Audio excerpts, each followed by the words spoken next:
Bienvenue au podcast quotidien de Gurucul Prep du 17 août. Mise à jour 1, Banque. RBL Bank annonce les dépôts à terme Vijay pour honorer le 78e jour de l'indépendance. RBL Bank a développé un dépôt à terme appelé Vijay Fixed Deposit.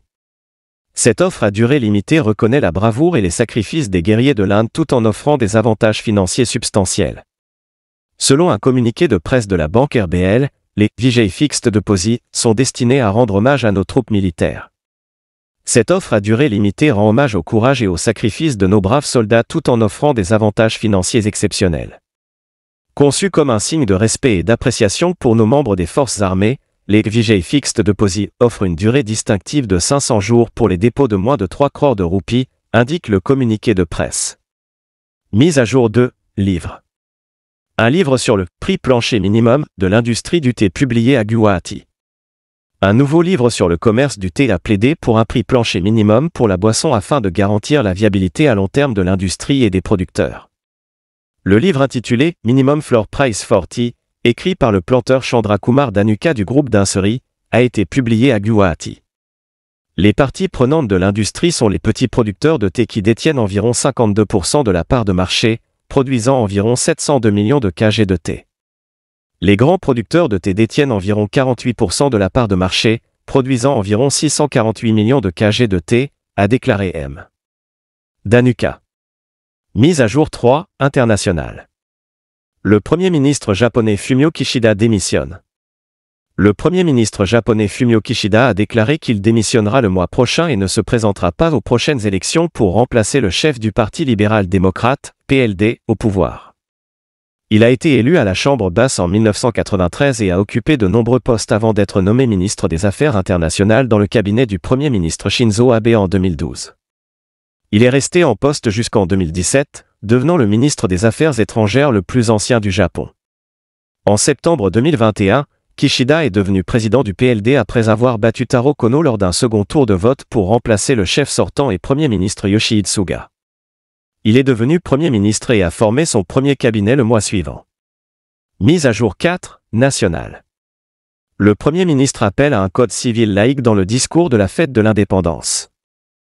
Dans son 11e discours consécutif à la nation depuis les remparts du Fort Rouge, le Premier ministre Narendra Modi a renouvelé l'objectif idéologique du BJP d'un code civil uniforme, le reformulant comme un code civil laïque inscrit dans la Constitution et un moyen de garantir l'égalité devant la loi pour tous. L'appel à un code civil laïque à ce moment est également significatif car le BJP, avec 240 sièges, n'a pas de majorité à lui seul à la Lok Sabha et dépend de ses alliés comme le Telugu Desam Party, TDP, et le Janata Dal, U, qui ont des réserves sur cette question. Mise à jour 5, nécrologie. Le père des missiles Ani, le Dr Ram Narain Agarwal, est décédé. Ram Narain Agarwal, un scientifique renommé de la DRDO, connu comme le père des missiles Ani, est décédé le 15 août à Hyderabad. Agarwal a été un pionnier de la recherche et du développement en matière de défense en Inde, apportant des contributions substantielles au programme de missiles balistiques longue portée du pays. Les efforts d'Agarwal ont contribué à façonner la capacité de missiles de l'Inde. En tant que premier directeur du programme des missiles Ani, il a joué un rôle clé dans le développement de ces armes stratégiques. Son leadership et sa vision lui ont valu le surnom de « Animan ». Mise à jour 6, plan et comité. Le ministère de Jal Shakti lance l'application Floodwatch India 2.0. Le ministre de l'Union pour Jal Shakti, C.R. Patil, a lancé la version 2.0 de l'application mobile Floodwatch India pour fournir une évaluation plus complète et détaillée des situations d'inondation à l'échelle nationale. La Commission centrale de l'eau, CWC, a développé le logiciel amélioré, qui étend la version initiale publiée l'année dernière.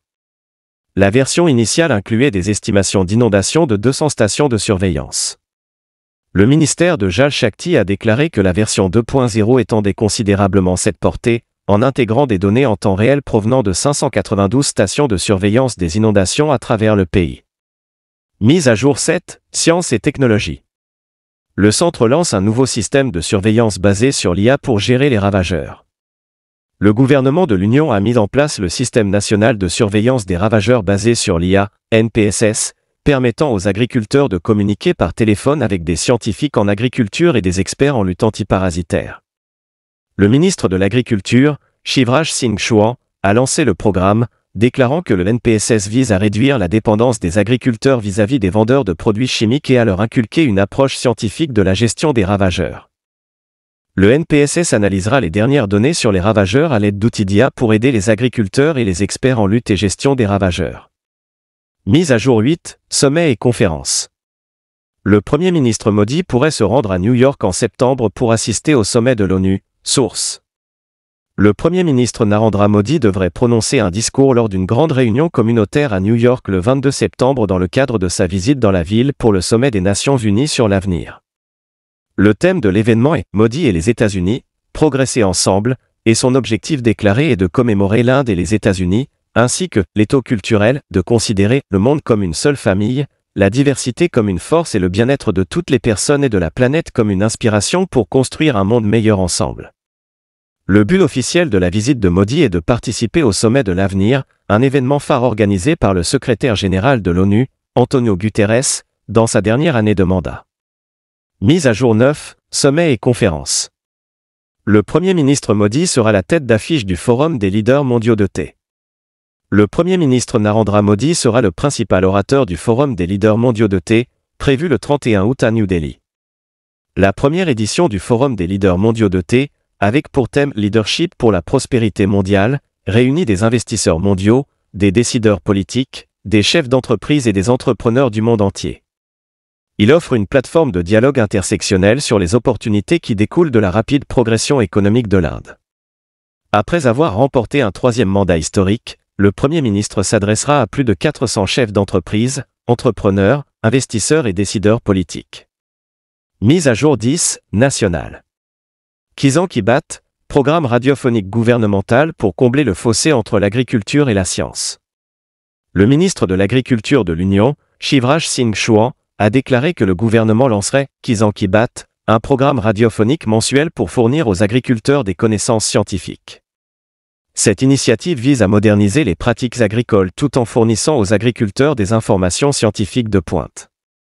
Le programme inclura des experts agricoles, des responsables de département et le ministre, offrant des informations cruciales sur les meilleures pratiques et les développements scientifiques.